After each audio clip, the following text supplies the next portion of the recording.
Cut అయింది.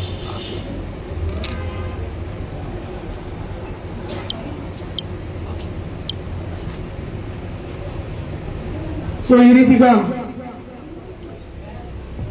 దేవుని స్తుతించటానికి ప్రాంతంలో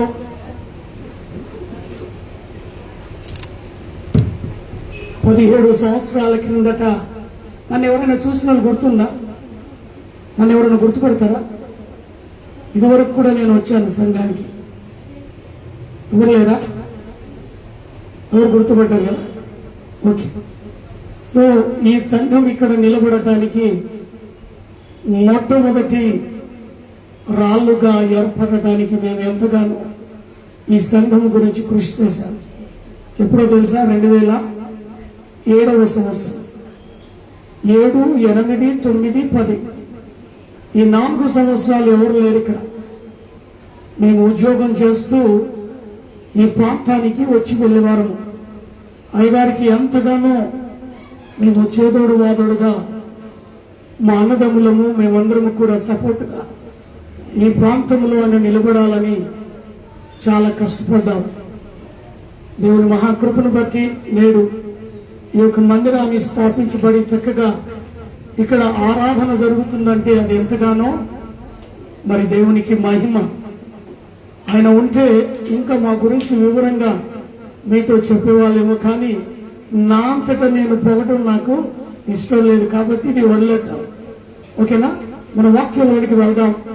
మొదటి పాఠముగా మన మధ్యలో ఉన్న అమ్మగారు, పాస్టమ్మ గారు ముందుకు వచ్చి లూకాసు వార్త 19వ అధ్యాయము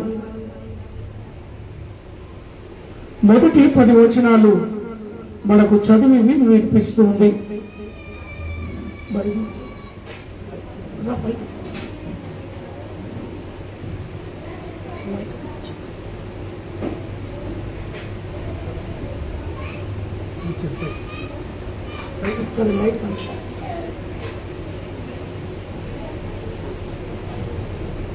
లూకాసు వార్త 19వ అధ్యాయం మొదటి 10 వచనాలు.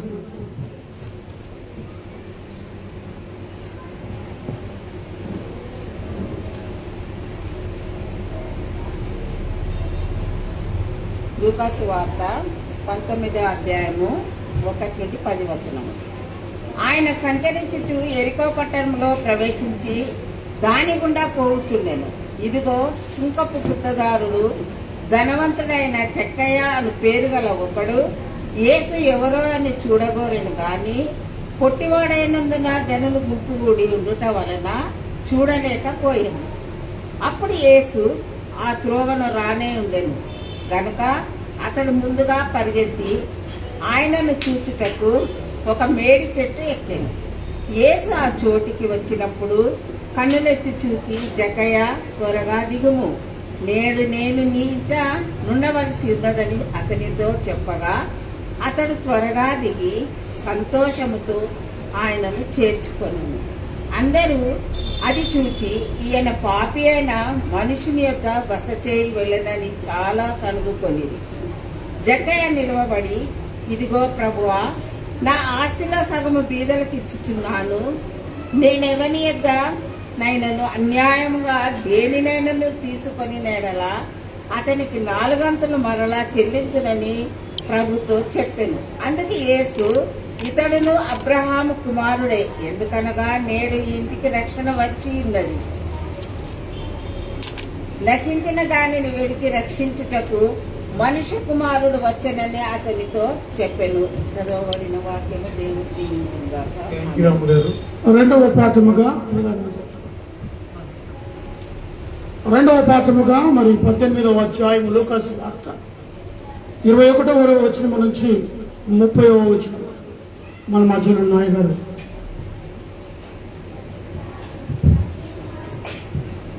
లూకాసు వార్త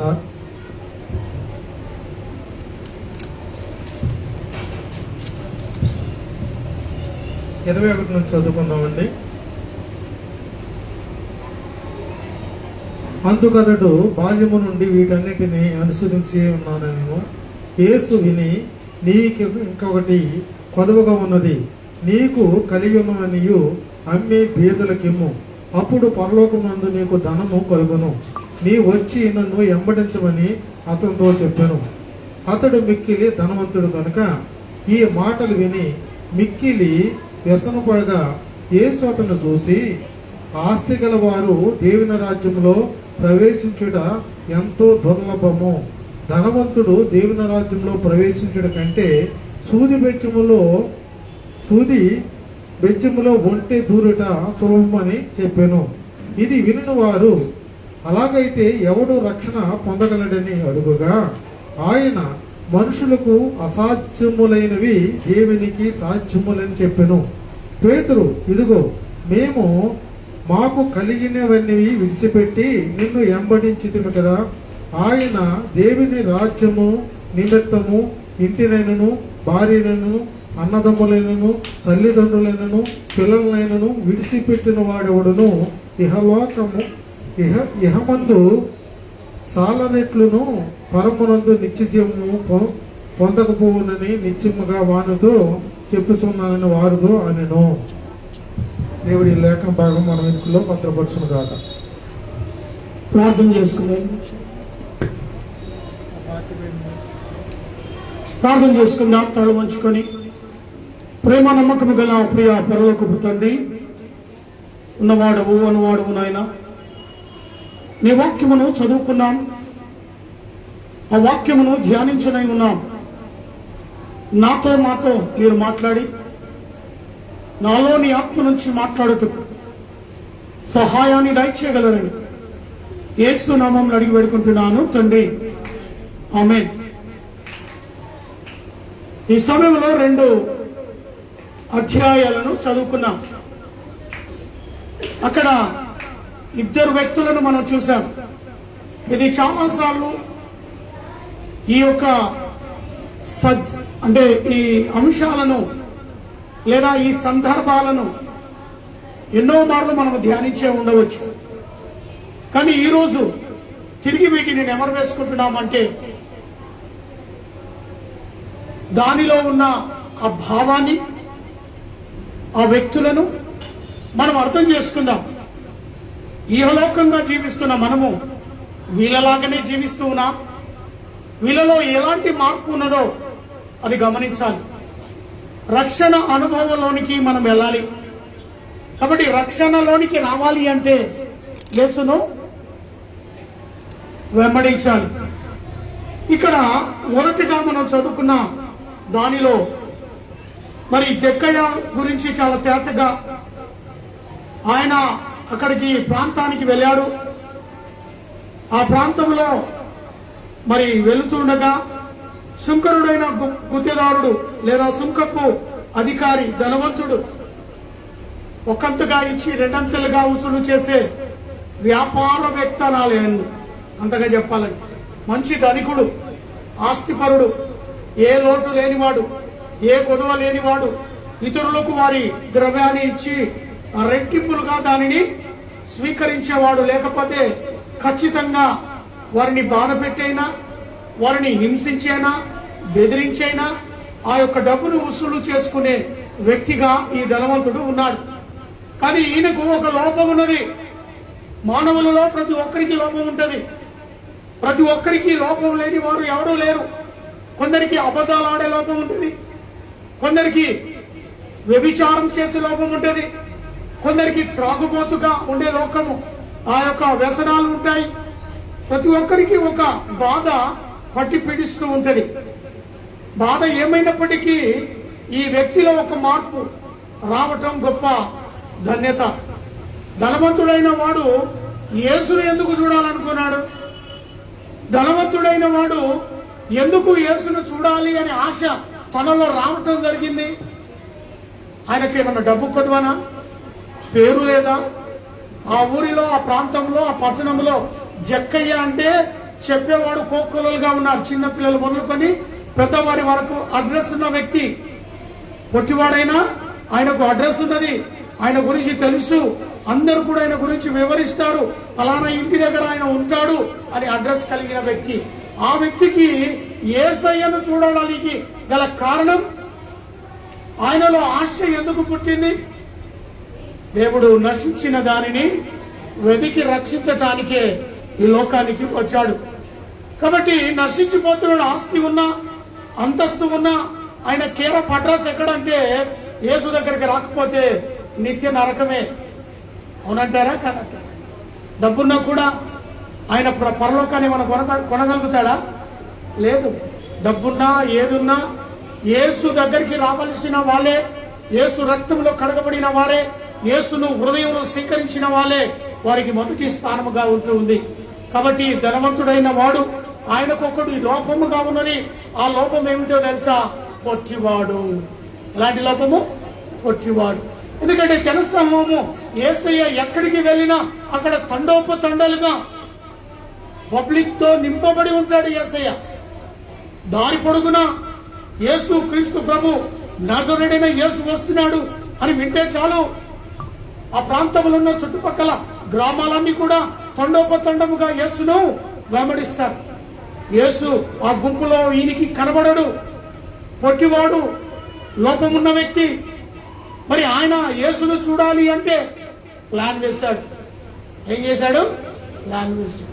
మన జీవితంలో యేసును చూడాలి అంటే, మన జీవితంలో మన కుటుంబంలో యేసును మనము డైరెక్ట్ గా మాట్లాడాలి అంటే మనలో ఆశ పుట్టాలి. ఎన్నిసార్లు వాక్యం విన్నామో, ఎన్నిసార్లు ఆలయానికి వచ్చామో, కానీ ఆశ లేకపోతే ఆశ కలిగిన ప్రాణాన్ని ఏం చేస్తాడంటే దేవుడు? అలాంటి ఆశ రావాలి. యేసుతో నేను ఈరోజు మాట్లాడాలి, యేసు నా కళల్లో దర్శనాల్లో నాతో మాట్లాడాలి అనే ఆశ నువ్వు కలిగి ఉండాలి. ఆ ఆశనే ప్రభు పరలోకానికి నిన్ను చేరుస్తాడు. హల్లెలూయా. ఆ చిన్న ఆశ ఈయన చూడకపోతే కొట్టేటోడు ఎవడు లేడు. జక్కయ్యను ఆస్తిపరుడు కాబట్టి, ధనవంతుడు కాబట్టి యేసుతో ఆయనకు అక్కర్లేదు, పని లేదు. అయినా ఎక్కడో యేసు గురించి విన్నాడు. యేసు ఎవరో అద్భుత కార్యాలు చేస్తాడట, సూచక క్రియలు చేస్తాడట, చనిపోయిన వారిని సహితం లేపుతాడట. ఎక్కడో ఆయన గురించి విన్నాడు కాబట్టి ఆసక్తుడయ్యాడు. ఎందుకంటే ఆయన ఎవరో చూడాలని ఆశతో ఉన్నవారికి దేవుడు ప్రత్యక్షమవుతాడు. దేవుడు వెలుగు ద్వారా తాను మనకు కనబడతాడు. తన మాటల ద్వారా మెల్లనైన స్వరముతో నీతో మాట్లాడతాడు, నాతో మాట్లాడతాడు. మరి అదే రీతిగా ఈ యొక్క జక్కయ్య కూడా గుంపులుగా ఉండి మరి ఆయనను చూడలేకపోయాడు కాబట్టి ఆ త్రోవలో యేసును చూస్తే ఆ భాగ్యాన్ని ఎలా నేను ఆయనతో ఉండాలి, చూడాలి అని ఆయనలో ఒక ఆశ పుట్టింది. కాబట్టి ఆ త్రోవైన మరి అతడు ముందుగా పరిగెత్తుకొని ఆ చోటుకి ఒక మేడు చెట్టు ఎక్కాడట. ఎందుకంటే ఆ దారిలో మేడి చెట్టు ఉంది. ఆ చెట్టు మీదకి తాను ఎక్కితే నిట్టూరుగా ఆయనను నేను చూడగలుగుతా. ఆశ, చూడాలని ఆశ ఉన్నప్పుడు ప్లాన్లు ఏ విధంగానైనా వస్తాయి. కొంతమంది ఏంటి బ్రదర్ గత సండే రాలేదు మీరు అంటే సాకులు చెప్తారు. ఈ వారం నాకు చాలా బిజీ, నేను రాలేకపోయినా అంటారు. ఆశ కలిగితే ఎలానైనా చూడగలుగుతాం. ఆశ కలిగితే దేవుని సన్నిధికి వెళ్ళాలి అనుకున్నవాడు ఎన్ని పనులున్నా వదులుకొని వస్తాడు. ఆశ ఉండాలి. మొదట దేవుని సన్నిధికి వెళ్ళాలని ఆశ ఉండాలి, దేవునితో మాట్లాడాలని ఆశ ఉండాలి. ఆశ లేకపోతే ఏ పని చేయలేము. మరి ఈ వ్యక్తికి ఆశ ఉంది కాబట్టి ముందుగా పరిగెత్తి మేడి చెట్టు ఎక్కాడు. మేడి చెట్టు ఎక్కితే ఎంతమంది పబ్లిక్ ఉన్నా పర్వాలేదు, నేను యేసయ్యను చూడగలుగుతా అని ఆయన ముందుగా వెళ్ళాడు. ఆ త్రోవలో ఏ ఒక్క మేడి చెట్టును ఎక్కినట్టుగా మనం చూస్తున్నాం. సరాసరిగా ఆయన కళ కూడా కనలేదు. అక్కడ ఎంతో మంది గుంపు ఉంది. ఆయన గుంపులో మాట్లాడాలంటే అనేకులు ఉన్నారు అక్కడ. ఆయన అనేకులకు అద్భుత కార్యం చేయొచ్చు, ఆశ్చర్యకార్యం చేయొచ్చు, సూచక క్రియలు చేయొచ్చు. కానీ ఏ వ్యక్తి పైన అయితే ముద్ర వేయబడ్డదో, ఏ వ్యక్తి అయితే వీడా ఇలాంటి వాడా అని అందరూ అని తిట్టుతా ఉంటే ఆ వ్యక్తి దగ్గరికే యేసయ్య ఆ ప్రాంతానికి వెళ్ళటం జరిగింది. కానీ అది జక్కయ్యకు తెలియదు. జక్కయ్య మేడి చెట్టు ఎక్కినప్పుడు సరిగ్గా యేసు ప్రభు ఆ చోటికి వచ్చినప్పుడు కన్నులెత్తి చూచి జక్కయ్య త్వరగా దిగంటాడు. అనుకున్నాడా? జక్కయ్య అనుకున్నాడా యేసు ప్రభు నన్ను పిలుస్తాడని, యేసు నా దగ్గర వచ్చి నిలిచి ఉంటాడని? ఇంతమంది కోకోలుగా జనసమూహం ఉన్నప్పుడు నన్నే ప్రత్యేకంగా నా పేరు పెట్టి పిలుస్తాడని జక్కయ్య అనుకున్నాడా? కానీ నశించిపోతున్న ఆత్మ, యేసును వెంబడించేవారు కోకొల్లుగా ఉన్నారు కానీ ఈయన మాత్రం వెంబడించట్లేదు. ఎవరో చూడాలనుకున్నాడు. ఆ ఎవరో చూడాలనుకున్న వ్యక్తికి హృదయం ఆశ వచ్చింది కాబట్టి ఆ హృదయాన్ని గ్రహించిన దేవుడు, ఆ హృదయాన్ని చూచిన దేవుడు, జక్కయ్య త్వరగా దిగుము, నేడు నీ ఇంట బస చేయాల్సి ఉన్నదని అతనితో చెప్పాను. బస చేయ మరి ఉన్నదని అతనితో చెప్పాడు. త్వరగా దిగుము. ఆయన సంతోషముతో ఆయనను చేర్చుకొనెను. అందరిని చూచి ఈయన పాపి అయిన మనుషుడు. ఎలాంటి మనుషుడు? ఏ ముద్ర పడ్డది ఆయనకి? ఏ ముద్ర? పాపి.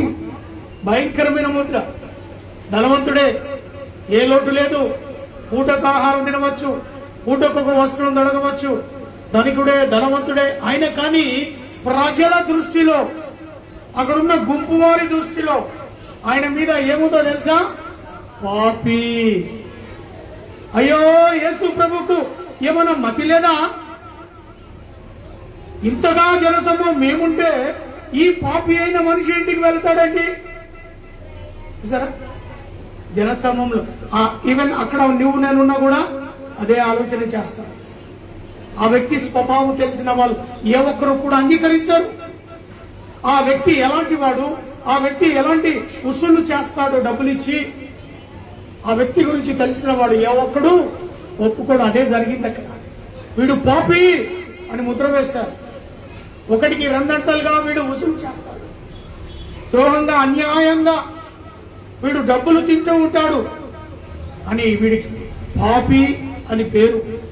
వారు అక్కడున్న ప్రాంతంలో ఉన్నవారు ఆయన మోపినట్టుగా చేస్తున్నారు.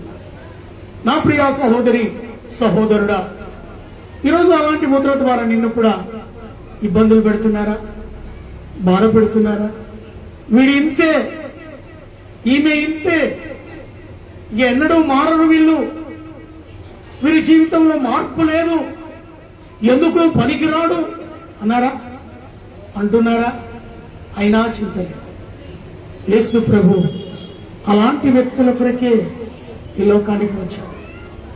ఏ వ్యక్తి అయితే పనికిరాడో, ఏ వ్యక్తి అయితే రౌడీగా, నక్సలైట్గా, గూండాగా అనేకులను బెదిరిస్తూ అన్యాయంగా డబ్బులు వసూలు చేస్తూ అబద్ధపాడుతున్న అనేకమైన వాడిని ఇబ్బందులకు గురి చేసిన, బాధపడుతున్న అటువంటి వారిని సరిచేయటానికి 2025వ సంవత్సరం ప్రభు అయిన యేసు ఈ లోకానికి రావటం జరిగింది. ఇవాళ కాకపోతే మరొక నాడైనా, ఈ సంవత్సరం కాకపోతే మరొక సంవత్సరం అయినా తప్పక దేవుడు ఏం చేస్తాడట? దేవుడు ఏం చేస్తాడట? వాళ్ళని మారుస్తాడు. తప్పకుండా అందరూ పాపి అన్న ఈ జక్కయ్య, మోసగాడని ఈ జక్కయ్య ఆయన కలలు కూడా కనుక్కోలేదు నేను మారిపోతానని. మరి అలాంటి వ్యక్తిని ప్రభు దర్శించడం జరిగింది. పాపి అయిన మనిషిని ఎదుగు బస చేయ వెళ్ళినని చాలా సనుక్కుంటున్నారు. ఆ సనగడం కూడా ఎలా జరుగుతుందో తెలుసా? మెల్లగా కాదు. ప్రభు వెళ్తుంటే ప్రభు కినపడతాను. మీరు సనుక్కునే మాటలు, మీరు గునుక్కునే మాటలు, మీరు ఏం మాట్లాడుతున్నా యేసు ప్రభు ఎవరిని పట్టించుకోలేదు. యేసు ప్రభు ఇలాంటి వారింటికా అని డైరెక్ట్ గా ఆయన అన్నా ఇది పట్టించుకోలేదు. ఆయన వెళ్ళాడు, ఆయనను దర్శించాడు. అక్కడ జక్కయ్య నిలవబడి, ఇదిగో ప్రభువా, నా ఆస్తిలో సగము బీదలకు ఇచ్చుచున్నాను. ఏమంటున్నాడు? ఆయనలో యేసు ప్రభును చూడగానే ఆయన దాచుకున్న ధనం, ఆయన కూడబెట్టిన ధనం ఆయనని ఎక్కిరించడం ఆరంభించింది, ఆయనను అవమానపరచడం ఆరంభించింది. కాబట్టి ఆయనలో మార్పు.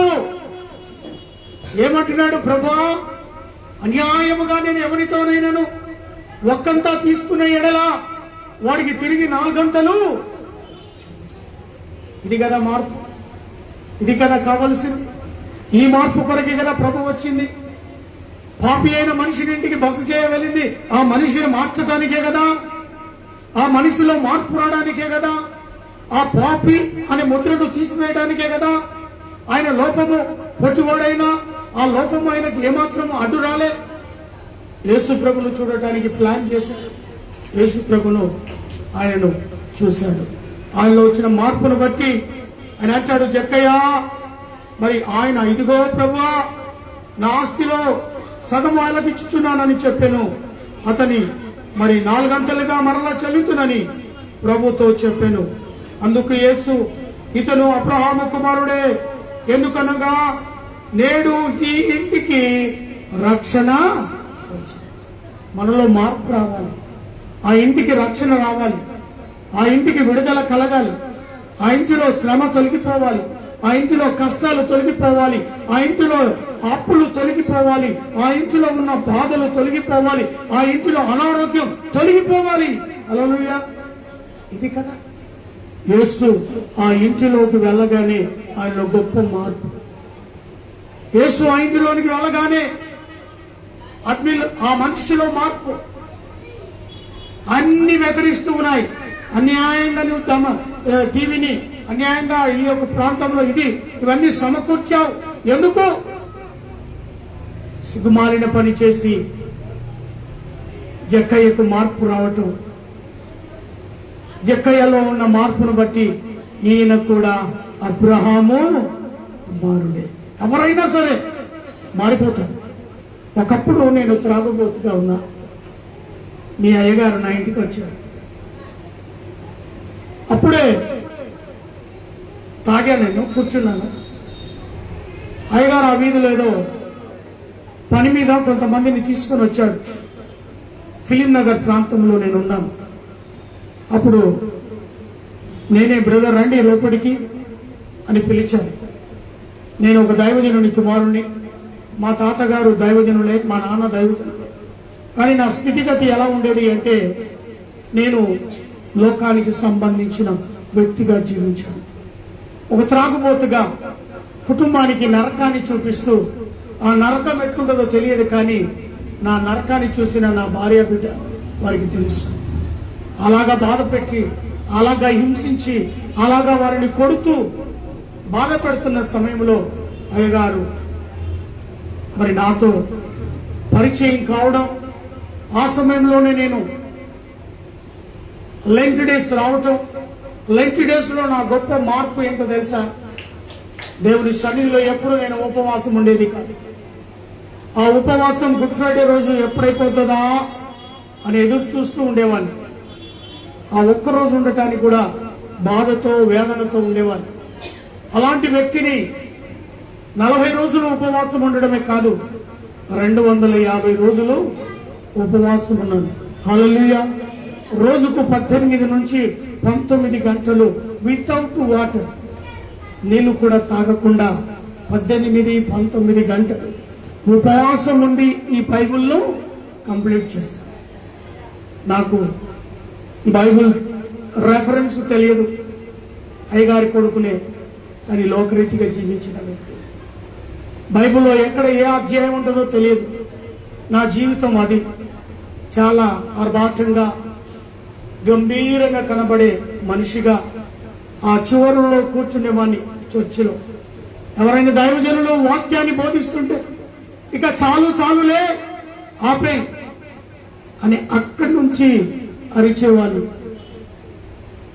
ఆ స్థానంలో నుంచి కేకలు వేసి చెప్పేవాడిని, చాలు ఆపే. అలాంటి వ్యక్తి నజరేయుడైన యేసు పట్టుకున్నాడు. హల్లెలూయా. ఆ స్థానం నుంచి ఇదిగో ఈ స్థానంలో నిలబెట్టాడు. ఇది అద్భుతం కాదా? ఇది ఆశ్చర్యం కాదా? ఎక్కడో ఉన్న వ్యక్తి ఇక్కడ నిలబడటం ఏంటి? ఆలోచన చేయండి. ఒక త్రాగుబోతుగా కుటుంబంలో నరకను చూపిస్తూ ప్రతిదినము అమ్మగారు ఇక్కడే ఉన్నారు, తల నుంచి అరికాల వరకు ఏ స్థలంలో స్థానం లేకుండా దెబ్బలు తిన్న వ్యక్తి. గుద్దితే ఎక్కడ రక్తము క్లాట్ అయిపోయేది. అలాంటి దెబ్బలు తిని కూడా నాతో నా బాధలు భరిస్తూ కూడా 37 సంవత్సరాలు నాతో నడుస్తూనే ఉన్నది. ఒకే ఆశ, ఒకే కోరిక, నా ప్రభు నా భర్తను మారుస్తాడు. నమ్మకం, ఉపవాస ప్రార్థనలు, అనేకమైన ప్రార్థనలను జరిగిస్తూ పట్టుదలతో నా తల్లి, నా తండ్రి, నా సతీమణి నా గురించి ప్రార్థనలు చేసేవారు.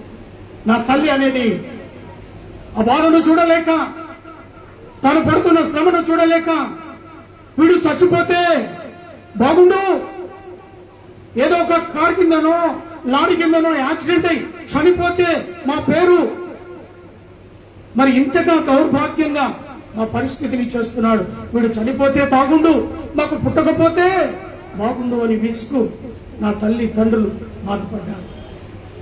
అలాంటి వ్యక్తి ఈరోజు మీ మధ్యలో ఉన్నాను. అలాంటి వ్యక్తి ఈరోజు మీ మధ్యలో దేవుని సువార్తను ప్రకటిస్తున్నాను. అద్భుతంగా నేను మారటానికి ఉపవాసములో 40 రోజులు నేను తీసుకున్నప్పుడు నా భార్య నమ్మలే. ఒక రోజు ఉండటానికే సస్తూ ఉంటాడు, 30 రోజులు 40 రోజులు ఏముంటావు నీ ముఖం అన్నది.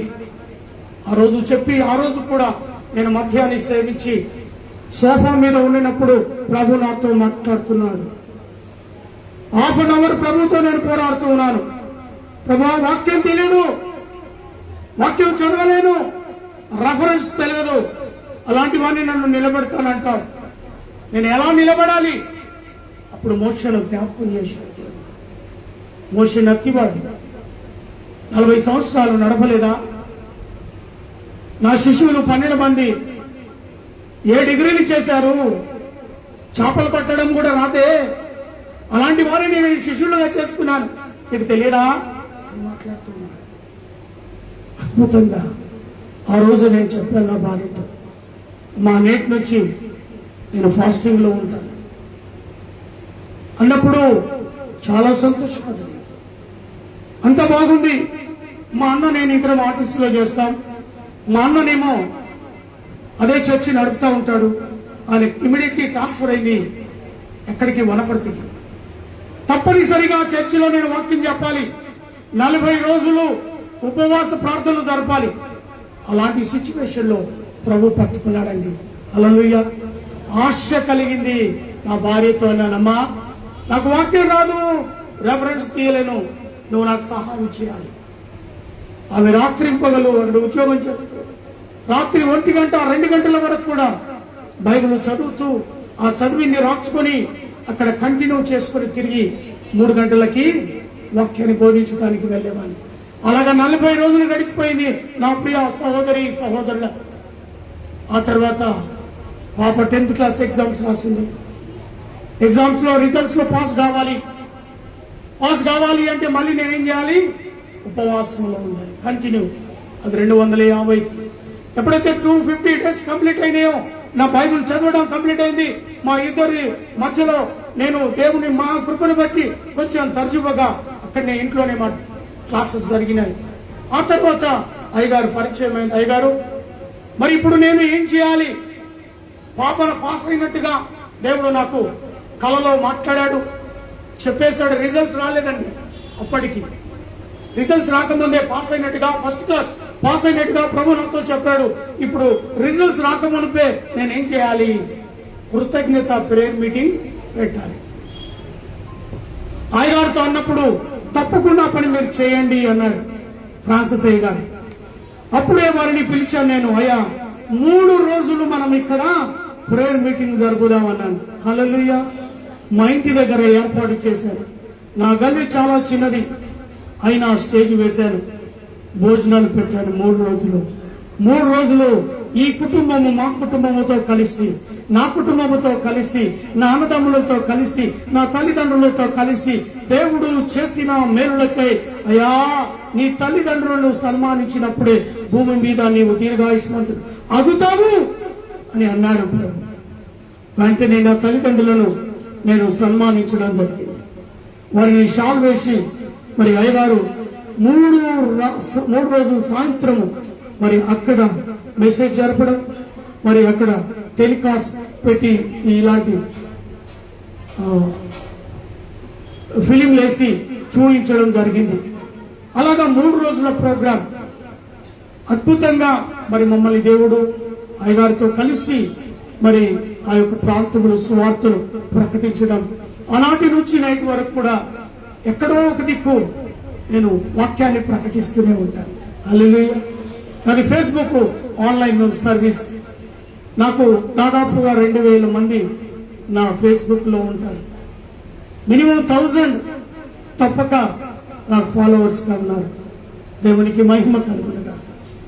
నేనే సేవలో రాలేదండి, నేను సేవ చేస్తానని రాలేదు. కానీ అప్పుడు ప్రభు మరి దైవజనుడిని నా దగ్గరికి పంపించడం, ఈ దైవజనుడి ద్వారా మేమిద్దరం అన్నదమ్ములుగా అనేకమైన ప్రాంతాల్లో సువార్త ప్రకటించడానికి మరి అటు నల్గొండ ప్రాంతం ఎక్కడెక్కడో తిరిగి 4 సంవత్సరాలు అద్భుతంగా ప్రతి చోట్ల ఫ్రాన్సిస్ అయ్య నన్ను దేవుడు వాడుకున్నాడు. హల్లెలూయా. అదే ప్రేమను బట్టి ఈ స్థలంలో కొంచెం ప్రాబ్లం ఉన్నదంటే చేదోడు వాదోడుగా మేముండి ఉద్యోగం చేస్తూ ఈ ప్రాంతం గురించి పోరాడినాం. ఈ ప్రాంతం కొరకు ఇక్కడ మందిరము కట్టాలని మేము ఎంతగానో కృషి చేస్తాం. లేకపోతే ఈ స్థలం వేరేలు కొట్టాలని, వేరేలు తీసుకోవాలని ప్లాన్ చేశాం. ఆ రోజు పోరాడి, ఆ రోజు గెలిచి రాత్రింబగలు తనతో ఉండి ఇక్కడనే టెంట్ వేసుకున్నామండి, ఇక్కడనే టెంట్లో పండుకున్నామండి, ఇక్కడనే టెంట్లో దేవుని స్తుతించామండి. హల్లెలూయా. తిరిగి ఈ ప్రాంతానికి దేవుడు ఈ రోజు నడిపించాడు. దేవుని మహిమ గల కార్యాలు ఈ విధంగా జరుగుతూ ఉంటాయి. ఇప్పుడు మనం జక్కయ్య గురించి చూసాం కదండి. జక్కయ్యలో మార్పు వచ్చిందా? ఎంఎస్కే రాజులో మార్పు వచ్చిందా? ఆ దేవుడే ఈ దేవుడు కదా, ఈ దేవుడే కదా నిన్ను కూడా మారుస్తాడు, నీ కుటుంబాన్ని మారుస్తాడు, నీతో మాట్లాడతాడు అని సత్యాన్ని గ్రహించి ఆ వారి అనుకోవచ్చు. ఎప్పుడు అబద్ధం ఆడతాడు, ఈసారి కూడా అబద్ధమే ఆడవచ్చు. తను కలలు కూడా అనుకోలేదు. దేవుడు ఈ రీతిగా నన్ను వాడుకుంటాడు. ఆనాటి మొదలుకొని అని ఒక మాట నా అన్నదమ్ములతో అనేది, నా తండ్రితో అనేది, అయ్యా మీరు ఎంతగా సేవ చేసినా దేవుడు ఒకనొక రోజు నన్ను పట్టుకుంటాడు, ఆ పట్టుకున్నప్పుడు మీకంటే ఎక్కువగా నన్ను వాడుకుంటాడు అన్నప్పుడు వరకు నన్ను తాగుబోతుని కింద చూశారు. హల్లెలూయా. ఈరోజు అదే నా అన్నదమ్ములైనా నా తల్లిదండ్రులైనా ఆనందాన్ని చూసి పరవశిస్తున్నారు. చాలా గొప్పవాడిగా దేవుడు పట్టుకున్నాడు. ఎందుకంటే ఎక్కడ కూడా నేను ట్రైనింగ్కి వెళ్ళలేదండి. నా ఓన్గా నా భార్యతో కలిసి ఈ యొక్క అనుభవంలో ఒక మిషన్ స్కూల్లో చదివిన అనుభవం ఉంది కాబట్టి దేవుని ఎలా స్తుతించాలో ఆరాధించాలో అక్కడ హాస్టల్లో నేర్చుకున్నా కాబట్టి అది నాకు సహాయకరంగా ఉన్నది. దేవునికి మహిమ కలుగును గాక. 2వ పాట భాగం మనం చదువుతున్నాం, గుర్తుంది కదా, లూకాసు సువార్త 18వ అధ్యాయం. ఇది మొదటి భాగముగా జక్కయ్యలో ఉన్న మార్పును బట్టి పాపి అయిన జక్కయ్యను ఈయన అబ్రహాము కుమారుడే, నేడు ఈ ఇంటికి రక్షణ వచ్చింది. అదే రీతిగా ఎంఎస్కే రాజు కుటుంబానికి కూడా దేవుడు ఏం చేశాడు? రక్షించుకున్నాడు. ఈరోజు ఆశతో వాక్యానికి వచ్చావు, మందిరానికి వచ్చావు, ఏదో ఒకటి ఇక్కడి నుంచి నువ్వు తీసుకుని వెళ్ళాలి. హల్లెలూయా. 2 వ్యక్తులను నేను చూపిస్తాను. మరొక వ్యక్తి ఉన్నాడు, ఆయన కూడా ధనవంతుడే. చూడండి 21వ అధ్యాయం. ఒక అధికారి ఆయన వద్ద వచ్చి, సహోదరుడా, నిత్య జీవము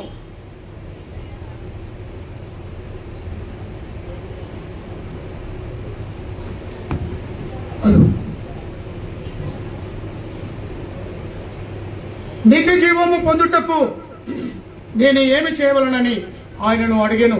అందుకు యేసు, నేను సత్పురుషుడనని ఎలా చెప్పుచున్నావు? దేవుడు ఒక్కడే తప్ప మరి ఎవడును కూడా సత్పురుషుడు కాడు. వ్యభిచరించవద్దు, నరహత్య చేయవద్దు, దొంగిలించవద్దు, అబద్ధ సాక్ష్యము పలకవద్దు, నీ తల్లిదండ్రులను సన్మానించుము, ఆజ్ఞను ఎరుగుదువు గదా. అని అతనితో చెప్పాను.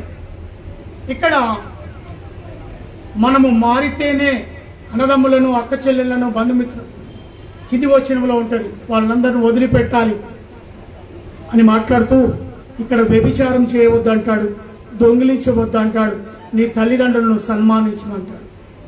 ఈరోజు కుప్పలు తెప్పలుగా ఏం చూస్తున్నాం మనం? అనాథ ఆశ్రయాలు చూస్తున్నాం. అవునంటారా కాదంటారా? ఒకప్పుడు ఉండేదా? నా చిన్నతనంలో ఎక్కడో ఒకటి మిషన్ హాస్టల్ ఉండేది, ఎక్కడో ఒకటి ముసలోళ్ళు ఒక 5-6 మంది ఉంటే ఎక్కువ. ఈరోజు తల్లిదండ్రులు చాలా మంది అనాథ ఆశ్రయంలో ఉంటున్నారు. తల్లిదండ్రులను పట్టించుకోండి. నిన్నగాక మొన్న నేను వార్తల్లో విన్నప్పుడు ఒక తండ్రి తన కుమారుడు విదేశంలో ఉన్నాడు, తనను పట్టించుకోవట్లేదని ఎన్నో ఎకరాలు గవర్నమెంట్కి రాసిచ్చాడట.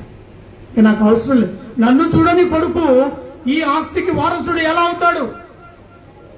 గవర్నమెంట్ కూడా ఒక మన సీఎం రేవంత్ రెడ్డి కూడా ఒక చక్కటి తీర్మానం తీసుకున్నాడు.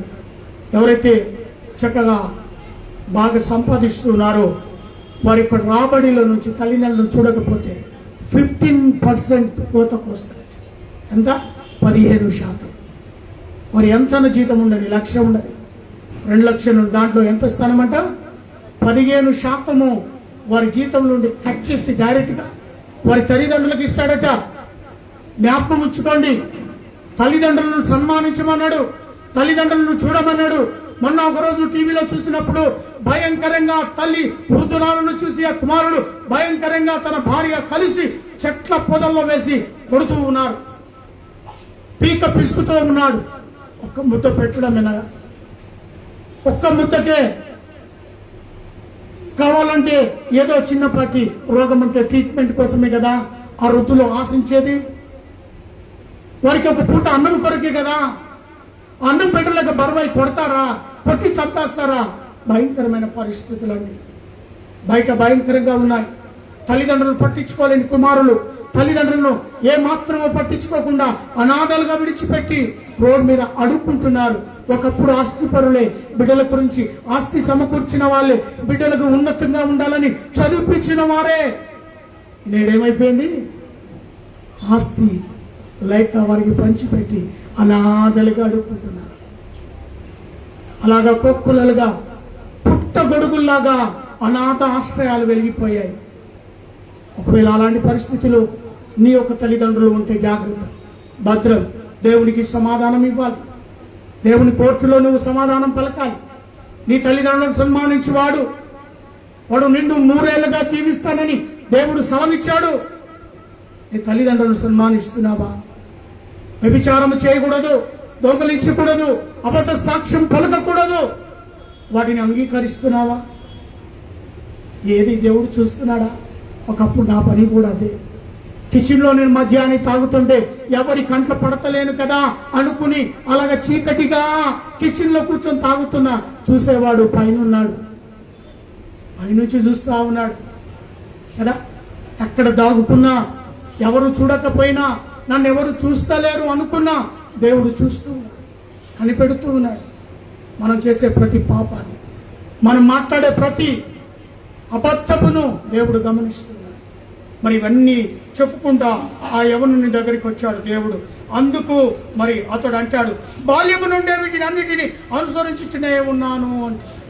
నువ్వు ఏదైతే చెప్పావో అవన్నీ నేను చిన్నతనము నుంచే చాలా జాగ్రత్తగా చేస్తూ ఉన్నాను. ఈయనకి ఏం అవసరం ఉంది ఇప్పుడు? అర్థమవుతుందా మీకు? ఈయనకి ఏం అవసరం ఉంది? ఏమనొస్తుంది? నిత్య జీవం కావాలి. ఏం కావాలి? పరలోక పట్టణం కావాలి.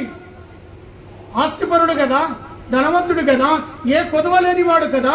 నాకు ఇప్పుడు మిగిలింది నేను చనిపోతే పరలోకంలో ఉండాలి, ఆ నిత్య జీవంలో ఉండాలంటే నేనేం చేయాలి? దేవుడు అంటాడు వ్యభిచారం చేయదు అంటాడు, దేవుడు అంటాడు దొంగతనం చేయదు అంటాడు, దేవుడు అంటాడు అబద్ధ సాక్ష్యం పలకకూడదు అంటాడు, దేవుడు అంటాడు నీ తల్లిదండ్రులను సన్మానించమంటాడు. అయితే ఇవన్నీ నేను బాల్యము నుంచే చేస్తూ ఉన్నాను, ఇవన్నీ కూడా నేను బాల్యం నుంచే చేస్తున్నాను. అయినా ప్రభు అంటాడు, ఇక్కడ చూడండి, యేసు వీనికి ఇంకా ఒకటి కొదవగా ఉన్నది. నీకు కలిగి ఉన్నదంతయు అమ్మి పేదలకిమ్ము, అప్పుడు పరలోకమందు నీకు ధనము కలుగును. ఏం కొద్ది ఉందంట? ఆస్తి. ఏదైతే ఆస్తి ఉందో ఆ ఆస్తిని అమ్మేసి ఎవరికి ఇవ్వమంటాడు? బీదలకి ఇవ్వు. బీదలకిస్తే అప్పుడు నీకు పరలోక పట్టణం, ఆ పట్టణానికి వారసుడవుతావు. ఇక్కడ ఏది వదులుకున్నావో అక్కడ నీకు అది దొరుకుతుంది. హల్లెలూయా. కాబట్టి ధనవంతుడు అడుగుతున్నాడు, నేనేం చేయాలి? ప్రభు అంటాడు, అయ్యా నీకు ఒకటి కొద్దుగా ఉంది, ఆ ఒకటి ఫుల్ఫిల్ చేయి, నువ్వు ఆటోమేటిక్ ఎక్కడికి వెళ్తావు? పరలోకానికి వస్తావు. ఏంటి ప్రభు అని అడిగినప్పుడు, నీ ఆస్తి అమ్మి బీదలకి. అక్కడ చూడమ్మా, అతడు మిక్కిలి ధనవంతుడు గనుక ఈ మాట విని మిక్కిలి వ్యసనపడగా యేసు అతన్ని చూచి, ఆస్తి గలవాడు దేవుని రాజ్యములో ప్రవేశించుట ఎంతో దుర్బలం. ధనవంతుడు దేవుని రాజ్యములో ప్రవేశించుట కంటే సూది బెజ్జములో ఒంటె దూరుట సులభమని చెప్పాను. ఒంటె తెలుసు, అందరూ ఒంటెని చూసిన వాళ్ళే. చూసారా ఒంటె ఎలా ఉంటుందో? సూది బెజ్జం ఎలా ఉంటుందో కూడా తెలుసు. ఏమ్మా, సూది బెజ్జం ఎంత ఉంటుంది? దారం కూడా కూర్చోడానికి రా. దేవుడు అంటాడు, అయ్యా ధనవంతుడు మాత్రం గ్యారంటీగా చెప్తున్నాము, పరలోక పట్టణానికి మాత్రం వారసుడు అవ్వడు. అంతగా కావాలి అంటే ఒంటి ఆ సూది బెజ్జం నుంచి దూరిపోతాడు. ధనవంతునికి మాత్రం ఆ స్థానము లేదు. అందుకే ధనవంతుడు అంటాడు, అయ్యా నాకు ఇంకా 5 మంది సహోదరులు ఉన్నారు. ఆ యొక్క లాజరు ద్వారా ఆ చిటిక నీళ్ళను ముంచి నా గొంతు ఆర్పడానికి ఒక చుక్కనైనా నువ్వు వదులు అన్నప్పుడు ప్రభు అంటాడు, అనేకులు దైవజనులు ఉన్నారు అక్కడ భూమి మీద, సువార్త ప్రకటించేవారు ఉన్నారు. వారి మాటను విని వారి మాట మీద నమ్మి విశ్వసించినట్టయితే వారు నీ ప్రాంతంలో ఉండరు. అయ్యా ఒక్క అవకాశం నాకు ఇవ్వు. నేను వెళ్ళి నా అన్నదమ్ములతో మాట్లాడతాను, వారిని ఈ యొక్క ప్రాంతానికి రాకోకుండా స్వర్లోకానికి చేరినట్టుగా వారికి నేను సువార్తను ప్రకటిస్తా. అయిపోయింది. ఒకే ఛాన్స్ ఉంటుంది. మనిషి అంటాడు, మనిషి చచ్చిపోయిన తర్వాత అంట కుక్కలాకనో నక్కలాకనో పుడతారట. అవునా? ఉన్నది అది? మనిషికి బ్రతుకు ఒకటే, చావు ఒకటే. ఆ రెండిట్లో తీర్మానం నువ్వు తీసుకోవాలి. అది చనిపోయిన తర్వాత పరలోకానికి వెళ్తావా, నరకానికి వెళ్తావా? తీర్మానం తీసుకునేది మనమే. ఆ ధనవంతుడు ఆ లాజరు వైపు కన్నెత్తి చూడలే. పూటకు ఒక వస్త్రం దొరుకుతున్నాడు, పూటకు ఆహారం తింటున్నాడు, కానీ ఎన్నడూ కూడా ఆ లాజరు విషయంలో పట్టించుకోలే, ముద్ద పెట్టలే. బల్ల కింద పడు ముక్కలను ఆశపడి బ్రతికాడే తప్ప ఆ ధనవంతుని వైపు కూడా చూడే అధికారము, ఆ శక్తి, ఆ సామర్థ్యము లేకుండా నిస్సహాయ స్థితిలో పడిపోయాడు లాజరు. కానీ ఇద్దరూ చనిపోయారు. ఒకరికైతే మంచి ఛాన్స్ వచ్చింది. ఏంటో తెలుసా? దేవదూతలతో తీసుకొని వెళ్ళే ఛాన్స్. మరొకడు నరకంలోనికి వెళ్ళాడు. ఆ నరకం నుంచి బతుకుంటున్నాడు ఆయన ధనవంతుడే. కాబట్టి నువ్వు కలిగిన దానిని బట్టి, నీకున్న దానిని బట్టి, నీకున్న గృహాన్ని బట్టి, నీకున్న ఉద్యోగాన్ని బట్టి, నీకున్న రక్త సంబంధాన్ని బట్టి, నీకున్న స్నేహితులను బట్టి, నీ సంఘాన్ని బట్టి, నీ సంఘ సభ్యులను బట్టి సంతోషించు. హల్లెలూయా. కల్వరి టెంపుల్ గురించి మనకు అక్కర్లే ఏమ్మా. ఇంకొక టెంపుల్ ఉంటుంది, అక్కర్లే. జనసమూహం తండాలుగా ఉంటుంది, కోట్ల మంది వెళ్తారు, అక్కర్లే మనకు. ఎక్కడ నిజమైన ఆత్మీయత ఉన్నదో, ఎక్కడ నిజమైన ప్రకటన జరుగుతుందో, యేసు గురించి కల్పన కథలు లేకుండా ఉన్నది ఉన్నట్టుగా ఎక్కడైతే స్వార్థ ప్రకటించబడుతుందో అక్కడ ఆత్మీయంగా ఎదుగుతాం. మనుషులను చూసి వెళ్ళటం కాదు, మనుషులను చూసి అయ్యో లక్షల మంది వెళ్తున్నారు, వారితో పాటు నేను కూడా వెళితే లాభం అనుకుంటాం. సముద్రములో ఎన్నో నీళ్లు, ఆ అన్ని నీళ్ళని ఒక్క చుక్క డ్రాప్ వేస్తే ఏమవుతుంది? నీ పాత్ర కూడా గంతే. ఏమ్మా, అర్థమైందా? సముద్రంలో చుక్కను వేసినట్టే అంత నీటిలో నీ చుక్క ఏం ప్రాణి? అంతమందిలో నువ్వు రక్షించబడుతున్నావా లేదా? మనుషులను చూడడం కాదు, దేవుని చూడడం. దేవుని కొరకు ఏ చిన్న సంఘమైనా ఆ సంఘం బలముగా నడపబడుతుంది. ఈరోజు మరి ఇక్కడ ఈ ప్రాంతంలో ఈ యొక్క మందిరం కట్టడానికి అయ్యగారు ఎంతో ప్రయాసపడ్డారు. ఈ ప్రాంతంలో రక్షణ కొరకై. మీరు నమ్ముతారో నమ్మరో, 2007లో ఇక్కడ మేము వచ్చినప్పుడు ఇక్కడ నుంచి చీకటి అయిందంటే మెయిన్ రోడ్కి వెళ్ళడానికి భయమైంది. అంత భయంకరంగా ఉండేది.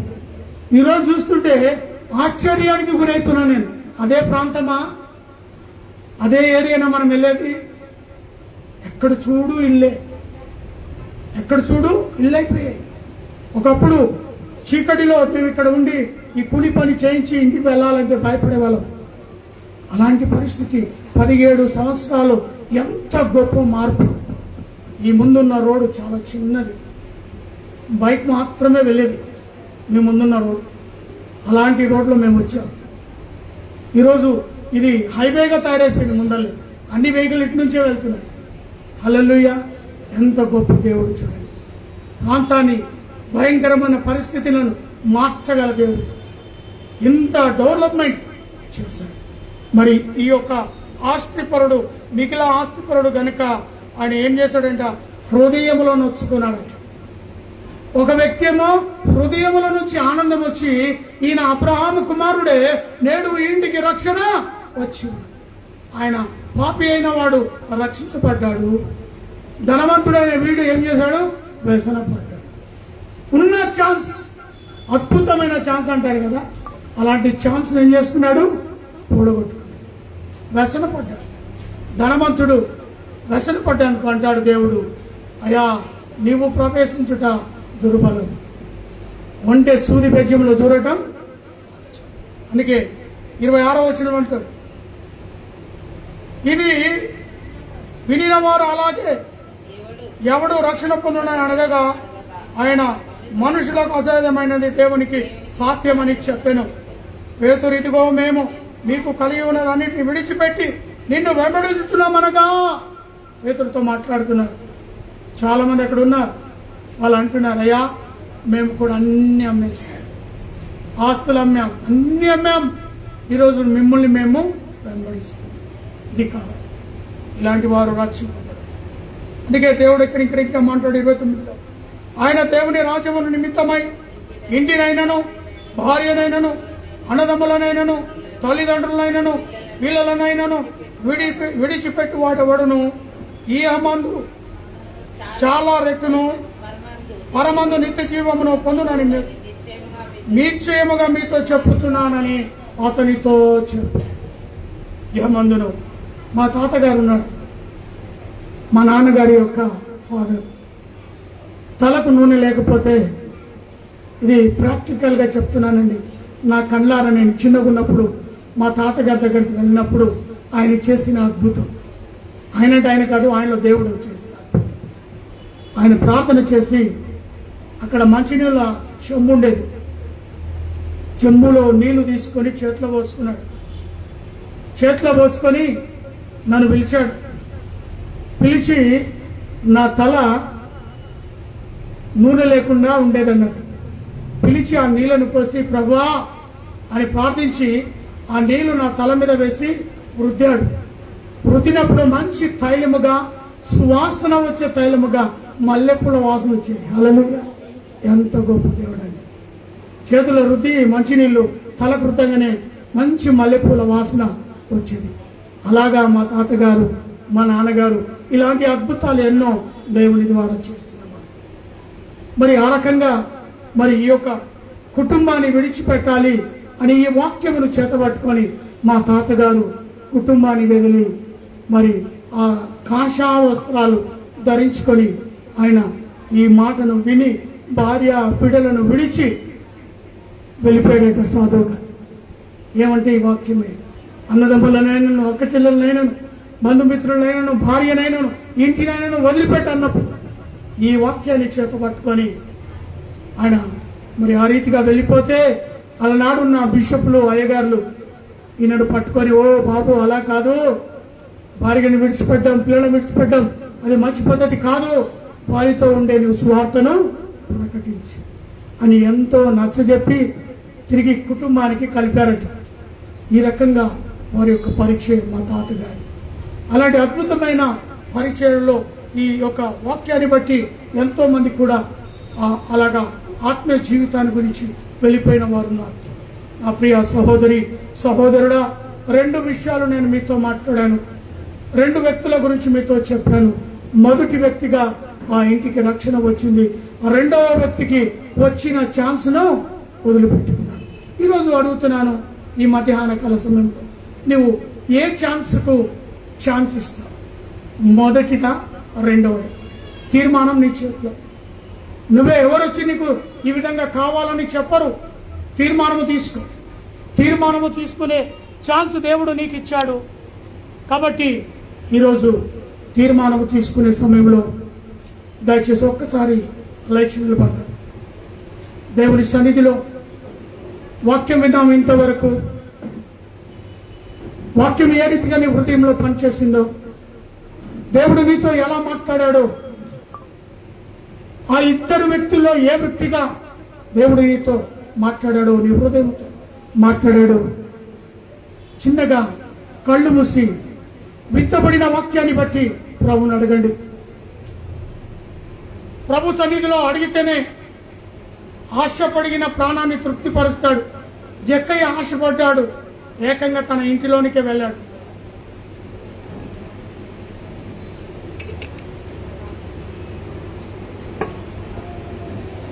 జక్కయ్య ఆశపడ్డాడు కనుక ఆయన ప్రాణాన్ని తృప్తిపరచడానికే జక్కయ్య ఇంటిలోనికే ప్రభు వెళ్ళాడు.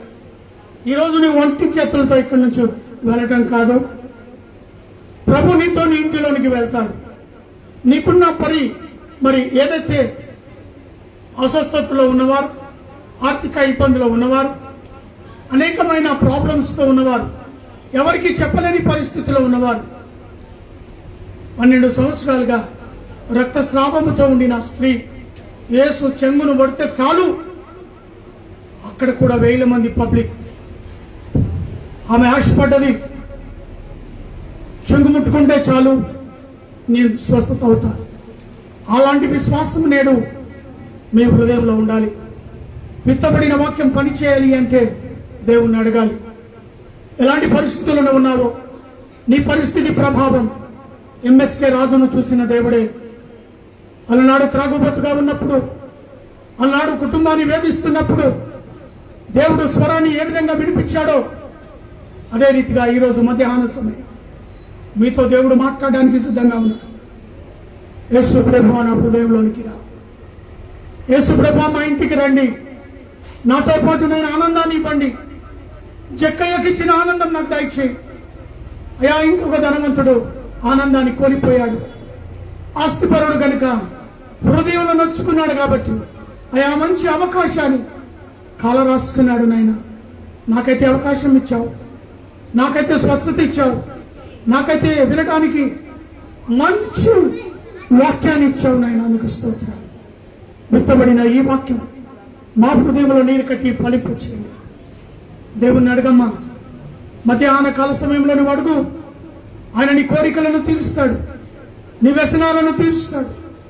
అయా, దేనికి నువ్వు బానిసగా ఉన్నావో, ఏ దానికి నువ్వు అయా కుటుంబాన్ని వేధిస్తున్నారో, బిడ్డల నిమిత్తము యవన తల్లిదండ్రులు మరి యవన బిడ్డల గురించి ఎంతగానో బాధపడుతున్నారు. యవన కాలంలో అయా వారి గురించి కూడా విడుదల కావాలి, స్వస్థత కావాలి అనుకున్న ప్రతి బిడ్డ ప్రార్థన నడపండి, ప్రార్థన చేయండి. ఇదే మంచి సమయం. ఆత్మ చెప్పిన మాటలు చెవిగలవాడు విననుగాక.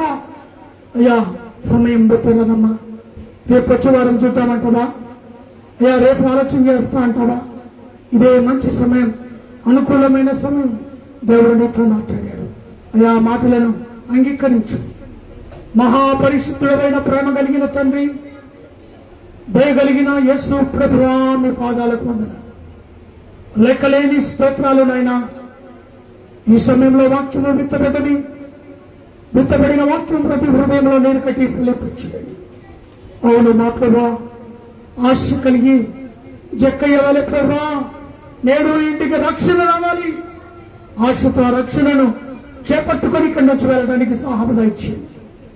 మరి ధనవంతుడు నాయనా మిగులు ఆస్తిపరుడు కనుక అయ్యా మీ మాటలను లెక్క చేయలేదు, మీ మాటను అంగీకరించలేదు, వ్యసనముతో వెళ్ళిపోయాడు.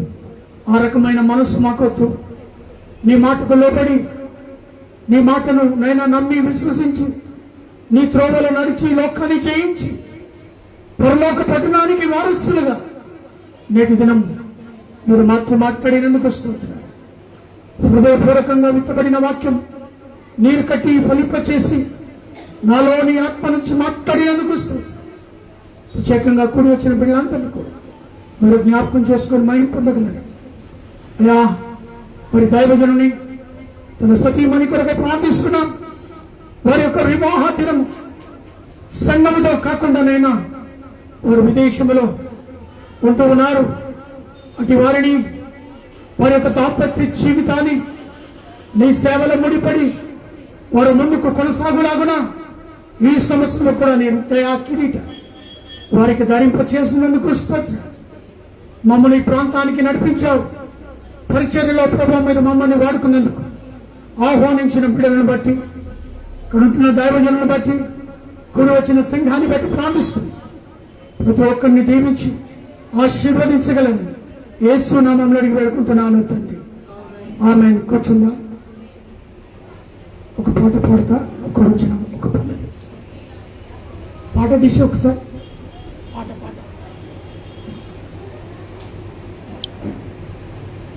దయచేసి ఒక్క పాట ఒక్క వచనము ఒక పల్లెకి పాడి నేను వెళ్తాను. అమ్మ దగ్గర తీసుకోవాలి.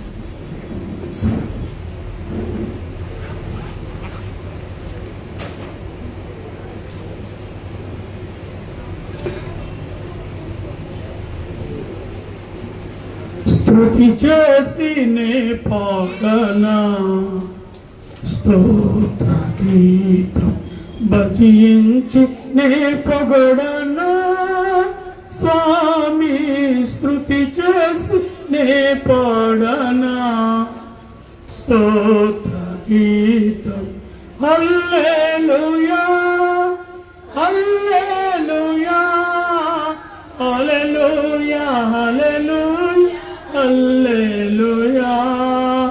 హల్లెలూయా హల్లెలూయా హల్లెలూయా. స్తుతి చేసి నే పాడనా స్తోత్ర గీతం. దానియేలును సింహపు బోలును కాపాడినది నీవే కదా. దానియేలును సింహపు బోలును కాపాడినది నీవే కదా. జల ప్రళయములో నోవును కాచిన బలవంతుడవు నీవే కదా. నీవే కదా నీవే కదా నీవే కదా. హల్లెలూయా హల్లెలూయా హల్లెలూయా హల్లెలూయా హల్లెలూయా హల్లెలూయా హల్లెలూయా. స్తుతి చేసి నే పాడనా స్తోత్ర గీతం భజించి నే పొగడనా స్వామి. స్తుతి చేసి నే పాడనా స్తోత్ర గీతం. హల్లెలూయా.